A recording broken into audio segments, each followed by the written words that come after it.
the Passover night, the night in which we have heard the Israelites got their freedom from slavery. When Joseph came to Egypt, his brothers and all the Israelites came into Egypt. There they worked and they enjoyed their stay. But we also heard how when Joseph had gone and the new Pharaoh came, he said, these people are becoming very strong. Let's destroy them. So the firstborn were taken away. But we know how Moses was there. Then now he is bringing them out of the land. And we have heard how God meticulously got them a ritual by which they would do this. And then on the door lintel and doorpost, they would smear the blood of the lamb, and then the plague would pass away and they would not be destroyed. Now their journey begins after 430 years. They're getting out.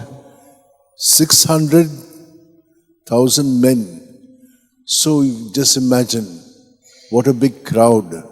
And to know that there will be definitely more men, more women and children, plus the flock. Can you just imagine how the whole group now is moving out from this land of Egypt into freedom? Where are they going?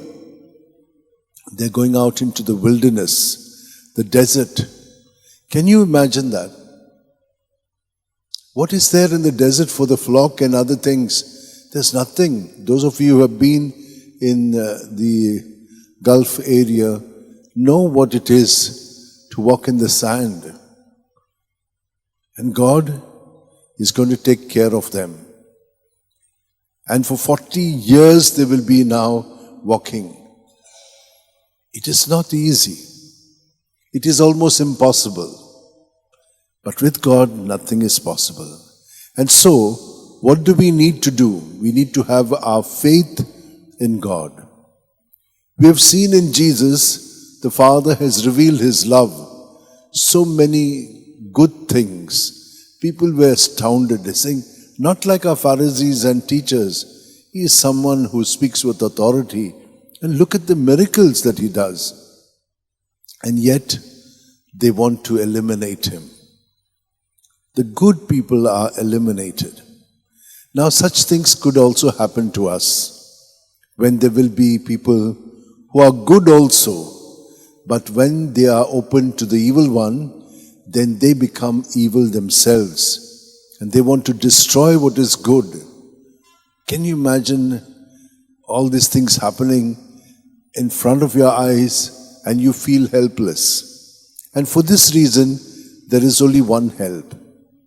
It is to trust in the Lord, just as Jesus did. He did not react. We have seen how it was prophesied about Him by the prophet Isaiah, that He would not do anything bad for anyone, but that He would take the bad of everyone upon Himself and set us free from it. And in His name, there will be salvation.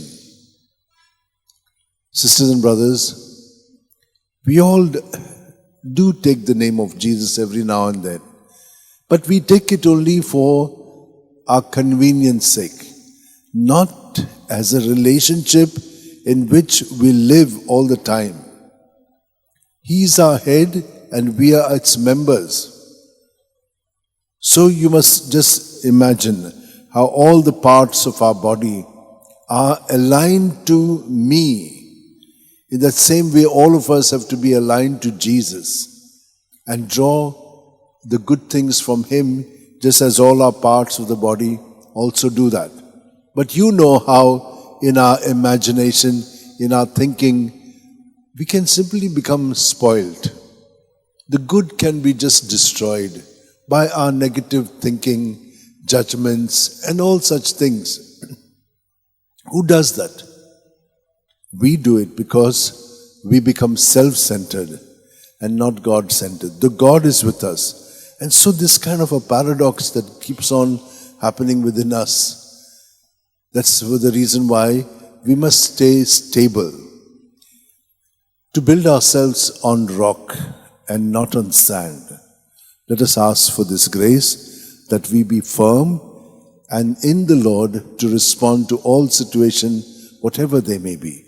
Let's join our hands together, close our eyes, and know definitely that God is always leading us into freedom, into peace, into doing all things through Him, with Him and in Him, so that we in Him bring glory to the Father.